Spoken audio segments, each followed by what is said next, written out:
It remains a process and an opportunity that I'm very grateful for, in the earnest hope that it will provide the truth on what happened in the Marikana Commission of Inquiry, in particular regarding my testimony at the Falam Commission as a National Commissioner, both in the lead up to and post that fateful day. The tragic events of Marikana remain a source of national pain for all of us as a nation. They are a cause for deep reflection. I'm therefore saddened that such a tragic event continues to get used as a witch hunt against me and others for inexplicable and undeclared personalized vendettas. Since my suspension last year in October 2015, I have watched with both shock and disappointment at the relentless campaign to harass and convict me in a court of public opinion without regard for any due process. I find yesterday's announcement by the acting head of the Independent Police Investigative Directorate, Israel Khamanyani, that charges are to be brought against me for allegedly defeating the ends of justice, very concerning and opportunistic. According to what he said when he made the announcement, the investigations are not complete, not only for me, but for many others. The undignified haste to announce my imminent charging smacks of a sustained, concerted effort by the people and entities in the police ministry to continue with a relentless campaign that seeks to harass, slander, and vilify me. I can confirm that once more, that despite the public pronouncements by Ipid, I have not only been informed via the media yesterday and today, I have not been approached by Ipid to be apprised of my charges, or at least to be requested to give a warning statement. I truly believe that my rights as a citizen are violated. The deliberate and orchestrated character assassination is meant to destroy my credibility and reputation. But most profoundly, it is aimed at diverting my attention and resources from focusing on preparations for the inquiry that has been instituted by the President into my fitness to hold office. Over the last 3 months, the public has been fed bits and pieces of information and innuendo on a number of parallel investigations into my conduct, despite the eminence of the Board of Inquiry instituted by President Zuma. These include, among others, the following: the so-called reference group investigation and its subsequent report that made findings against me, which I still maintain is nothing but a ministerial sanctioned kangaroo court which breached all principles of fair play in the conduct of hearings and is devoid of any legal authority that is based in the law. Its purpose has been to slander me and destroy my credibility and reputation.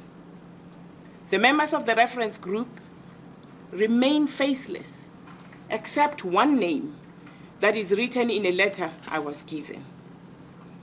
We struggled immediately after the grand announcement of my criminality to get the report that was supposed to have been completed already a month or two before the public pronouncement. We had to resort to legal demand tactics to get the report almost a month later.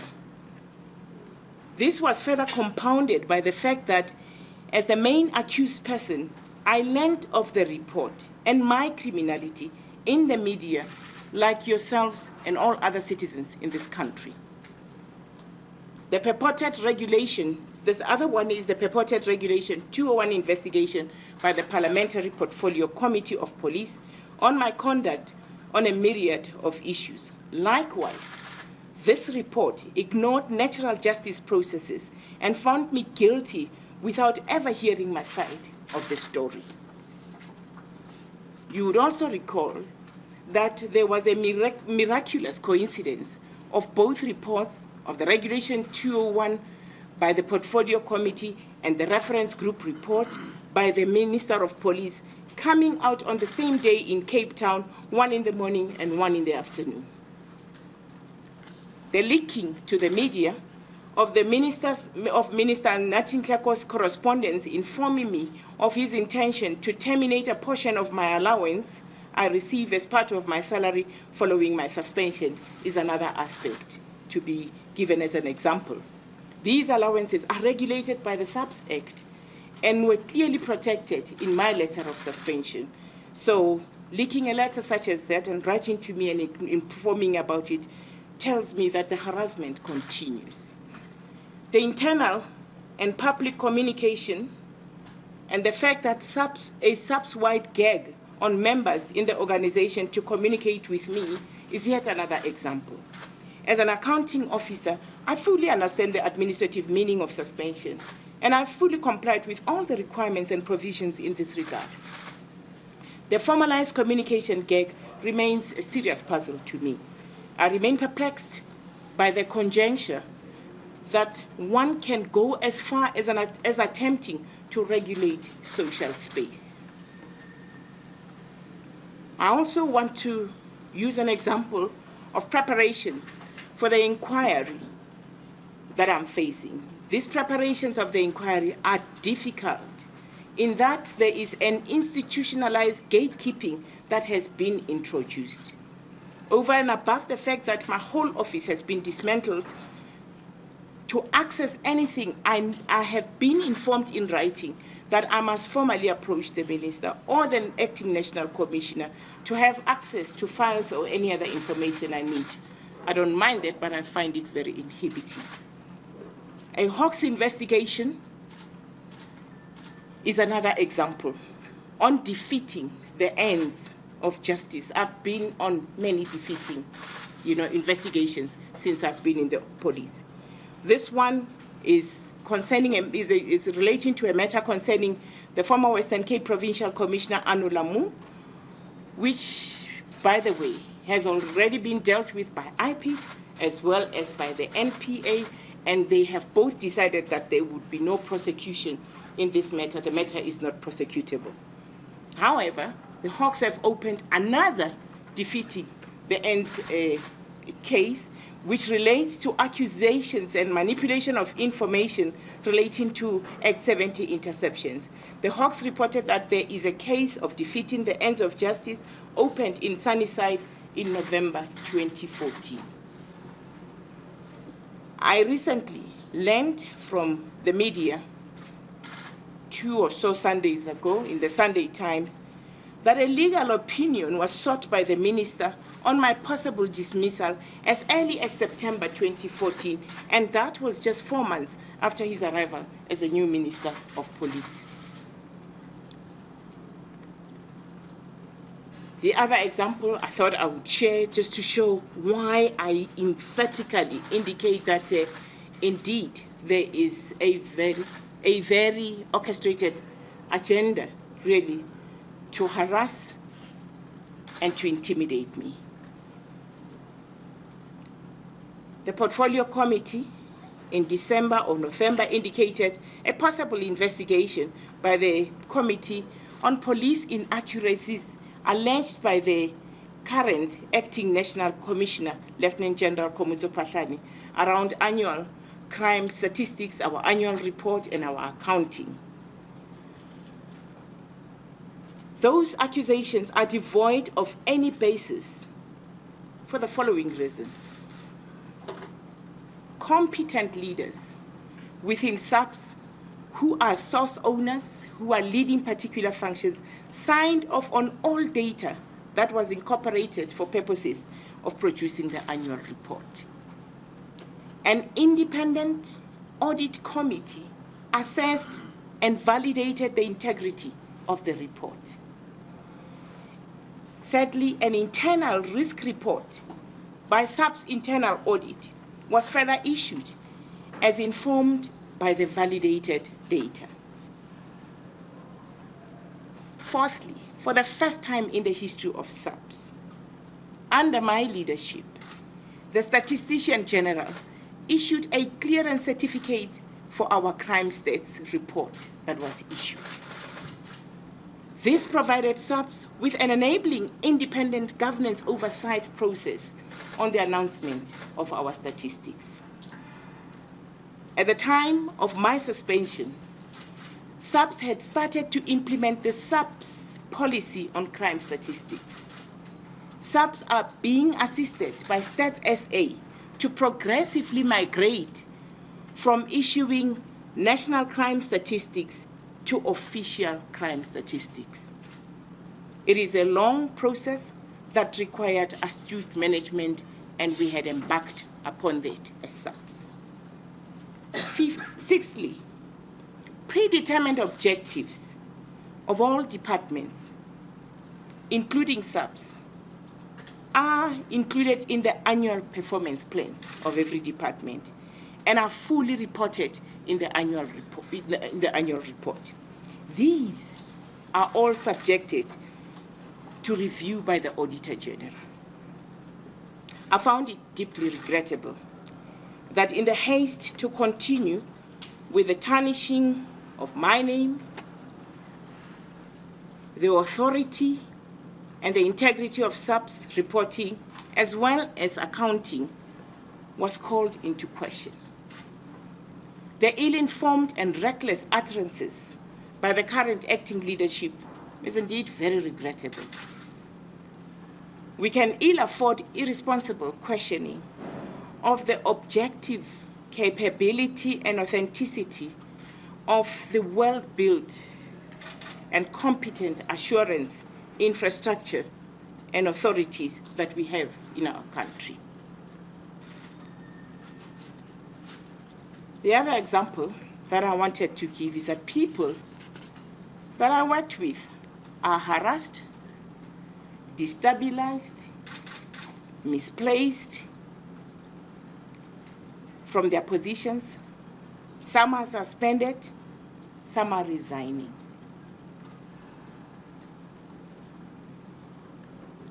They are being aggressively driven out of SAPS or are rendered useless by having their responsibilities taken away from them or being put in posts where they do not have meaningful work. Fear and uncertainty has once again gripped police management.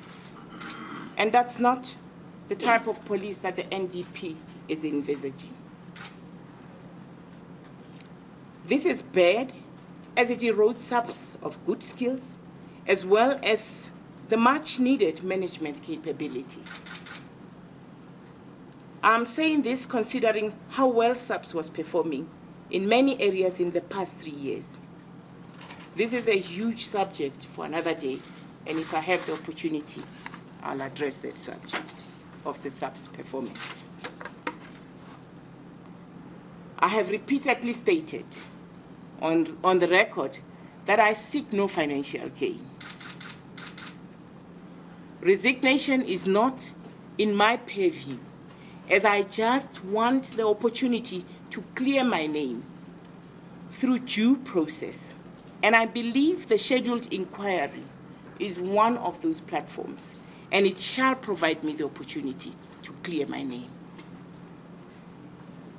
Should the National Director of Public Prosecutions decide to prefer charges against me, as recommended by Ipid, as a responsible leader, and law-abiding citizen, I shall fully cooperate.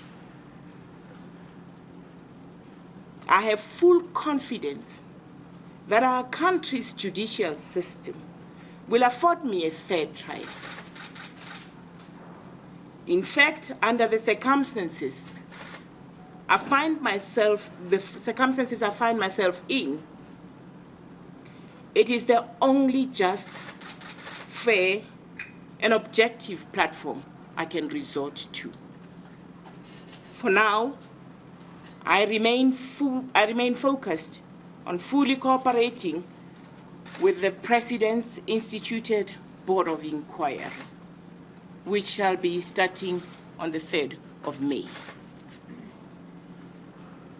These side shows that continue to tarnish my name are meant to delay the very crucial preparations for the looming inquiry into my fitness for office. In conclusion, the abuse of public funds in an attempt to run parallel investigations ahead of the apex inquiry set up by the President clearly seeks to undermine any measure of truth that the Board of Inquiry will unearth in terms of the testimony that I gave in Marikana, which further strengthens my determination and resolve to face all the set-up legal platforms, including the courts of this country. I surmise that there is a deliberate effort to force me to abandon my quest to set the record straight and offer closure and clarity to this matter. I remain committed to fully participate in the established inquiry processes, and I will not be deterred by nefarious motives. As I close, I want to say to you, I did not lie, and I am not a criminal. I thank you. Thank you very much. We open the questions. Please state your name in the newspaper, statement on the radio, channel, and TV, and then we've got about 12 minutes to do so. Thank you. From EFCA General. Firstly, I just want to find out, do you feel that you're being used as the scapegoat here, as the fall guy, and do you think there are other people that should be taking responsibility for what happened in Marikana as well? Graham Hoskins from the Times newspaper. Why do you believe that gender is being driven against you? Why do you believe the police minister wants to drive you out of the office? And as a follow-on to that question, and what the NCA has asked, would you say that other senior government officials need to be held to account for their actions around Marikana?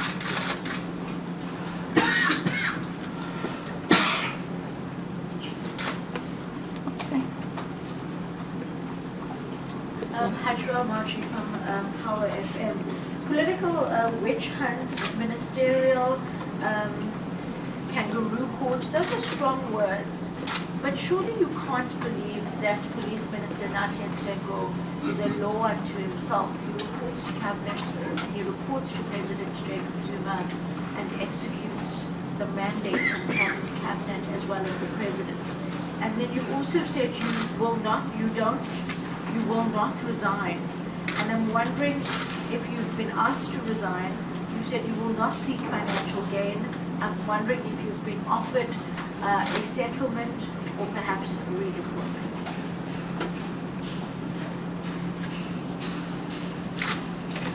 Janka Tolma, also from Power FM. In the past, you've defended Nathi Nhleko. I just want to know if you plan on doing so going forward from now.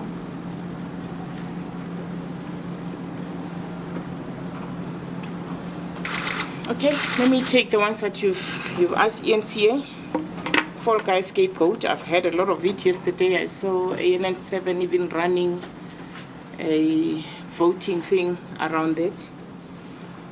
Those are not my words.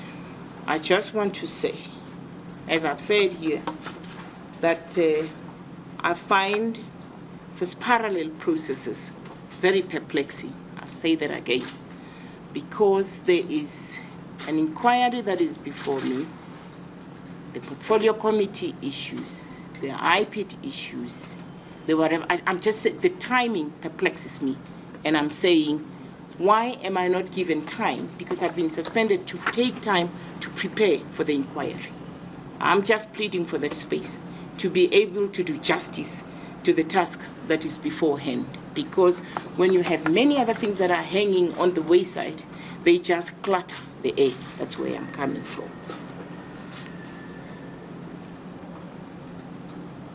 Graham, you asked a question about the agenda, held to account. Indeed, any public official, accounting officer like myself, servant of the citizens, must account. I believe absolutely in that. And this is why I welcome the opportunity that has been set by the President. It's objective, it's fair, it's just. I will have an opportunity as a servant of the citizens to account, and the citizens can judge, and that objective platform can decide indeed on the issues that are being raised. I believe absolutely in those. I do not, the issue of cluttering and all these sideline issues is what bothers me, and this is why I'm raising it here today. Hajra, you're talking about a political witch hunt. I've never spoken, I spoke of a witch hunt. You added political. So I'm not talking about political witch hunt. I'm talking about a witch hunt because I don't have those phrases around it. And I've again articulated why I say there's a witch hunt. Because whilst I'm sitting here, for instance, the Ipid has ample time to investigate all of us that they are going to investigate, because I listened clearly to the announcement yesterday, because what I heard was that the investigations are not finished. It is not just Riah Phiyega. There are many other people. If you were to just walk out and ask any citizen there to check who else is going to face these charges if they are there, nobody would recall. But if you open your statement now and you do your media monitoring, you'll hear Riah Phiyega, Riah Phiyega, Riah Phiyega. What's this rush that I don't understand without, I mean, as I say, at this point in time, I heard of the charges in public yesterday, like me and you. So the information you have is the information I have, and I'm the affected person. And secondly, I've not even been asked to give a warning statement in order for them to move to the next step, to pass the information, maybe to the NPA for them to decide. So I didn't understand really that huge platform that was used yesterday.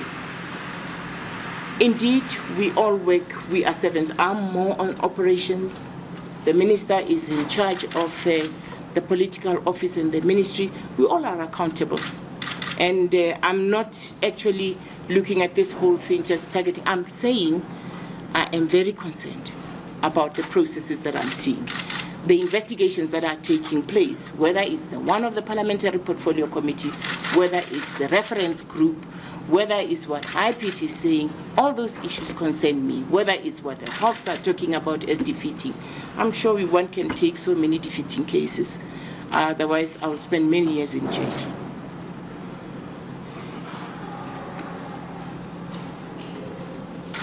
I have defended Minister Nati Mthethwa. That's it's a question I'm not understanding to say, maybe if you can say to me, where did I defend him? What did I say? So that I can respond to that. That's power. Yeah, if you can clarify it, yes. Let's hear the defense.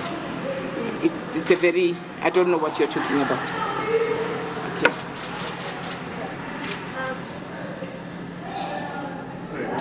Okay, let's move this way. Okay, I'll start here. Thank you. My name's Gia Nicolaides from Eyewitness News. You mentioned earlier it's not just Riah Phiyega, there are other people. I know we had a question about the scapegoat and municipal witch hunt. But are you saying that it's not just some of the police officers who are on the ground on the day, those who pulled the trigger, but that there were other political influences in Marikana?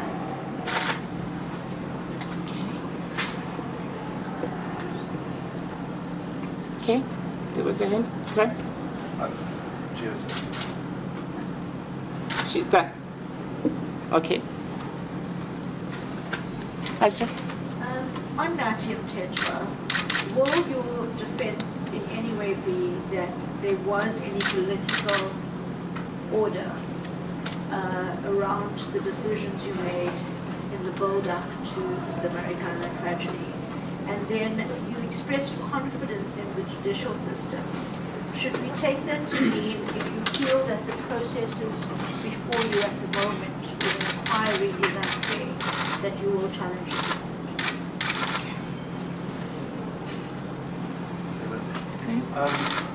Do you want to, given everything that's happening now and the witch hunt, the looking for a scapegoat, do you want your job back? And given the pressure that you've been put under and others have been put under, do you want your job back? If your job was offered back to you, would you accept? Okay. Sorry, Peter from Jacaranda FM. I just want to know, do you know perhaps who's after you? And if you are aware, can't you just name them in public the way you've been?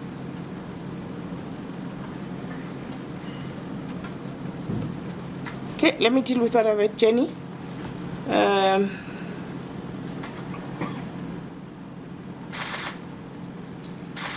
Can you just again recap on your question? It was, I know that there was questions about political witch hunts and you being used as the scapegoat. But when we come to what actually happened in Marikana, do you believe, you said there are other people involved, Okay. it's not just Riah Phiyega, it's other people who are also involved, who are also responsible. Do you feel that there were political influences Okay, in terms of what happened? Let's reiterate what I said earlier on. I said witch hunt. I didn't talk about political witch hunt. Very, very important, so that you quote it well. Because once you put on your pen, it becomes a big thing. In terms of the Marikana operation was huge. We rolled out many people there. The police that were there. There was the front end, the back end, and I'm sure when the investigations come out, there will be many, many more people. And I'm just saying, we are talking about a total operation, not about one person. There is no way such a massive operation can just be put in one hand and you say Riah Phiyega. It's a big operation and it's huge investigation, and the report in itself is so big, and that's why it took so long.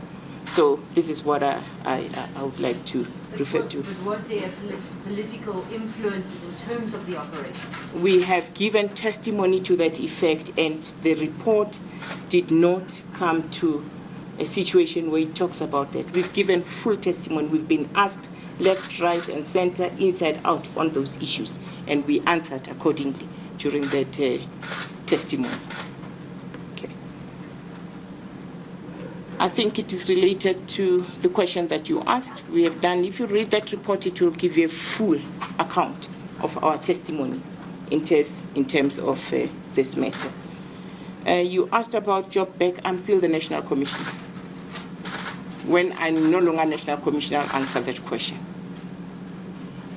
Okay.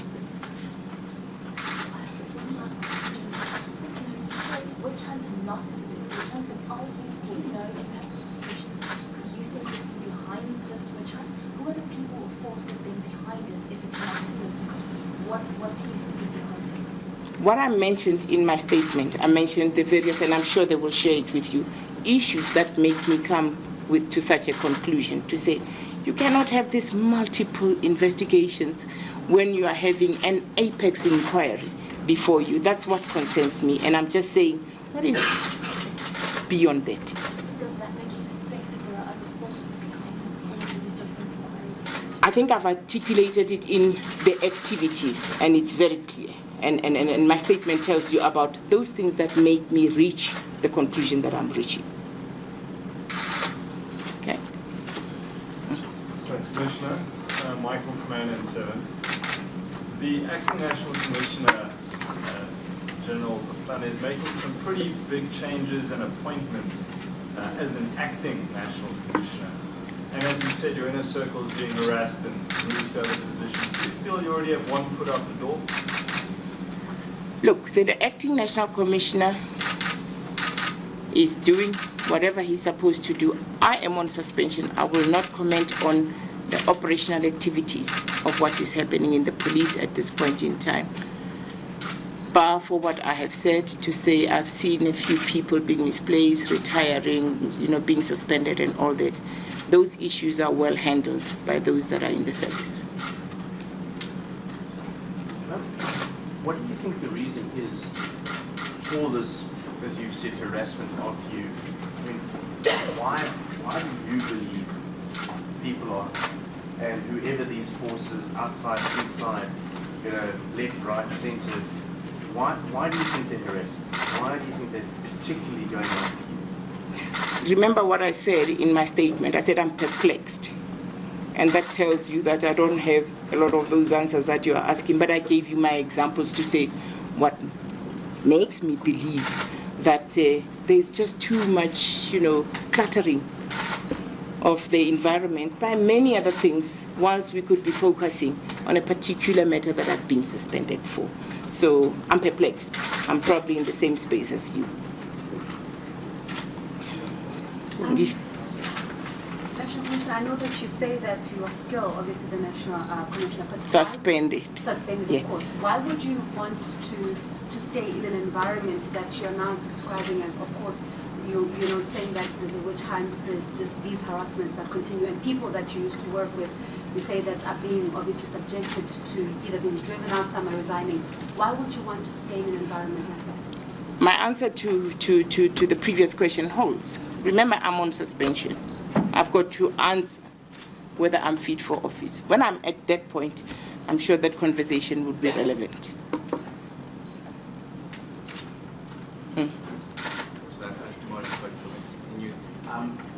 I just wanted to get your analysis. What do you think, the way everything has been handled with everything that's happened, what kind of impact is it having on the police force and the service they have to render? I'm looking for your analysis in terms of the day-to-day running, the officer on the street, with all the headlines and everything you've gone through. Do you think it's impacting them negatively?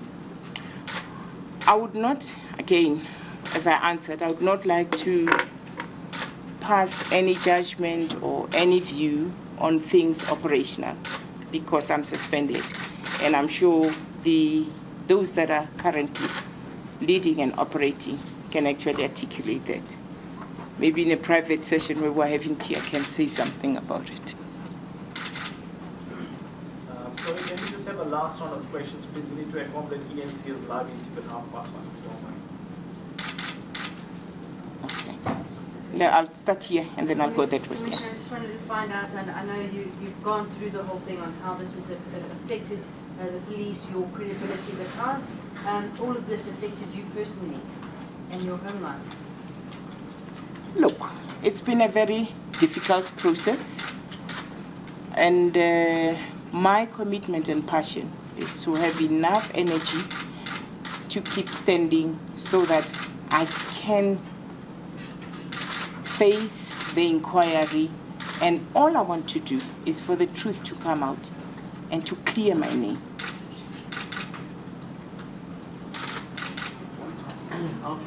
Without obviously giving away too much, how are your preparations going for the inquiry? I mean, you've spoken of this, Ipid's announcements and a couple of the other parallel processes that are going alongside the inquiry.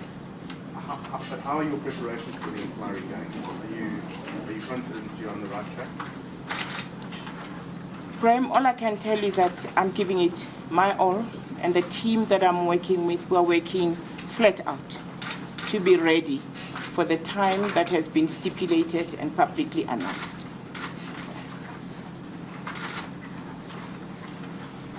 Okay.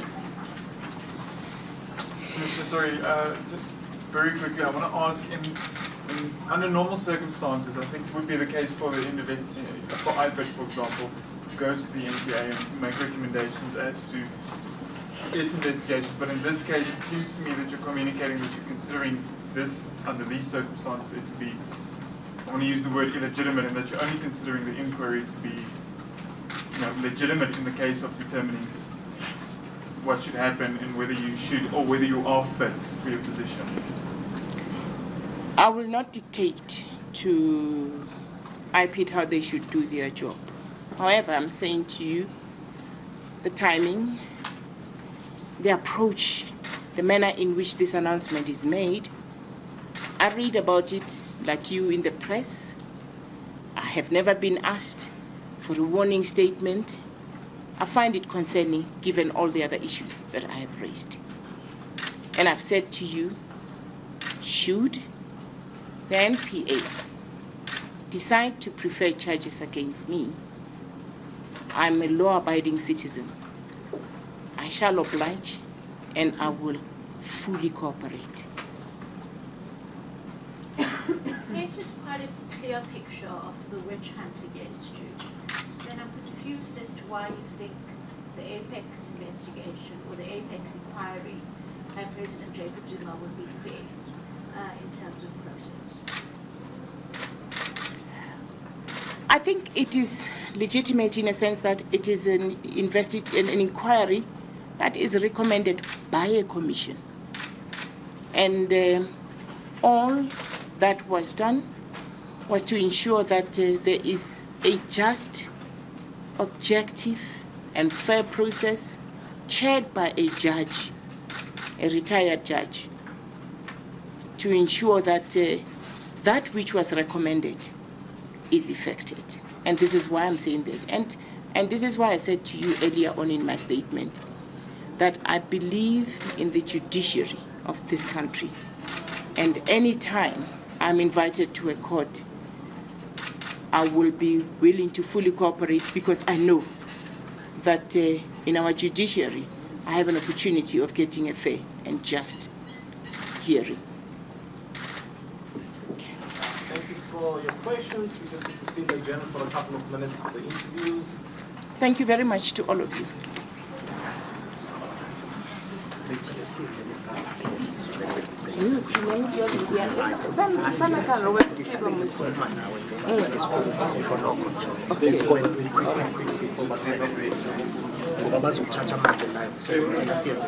Okay.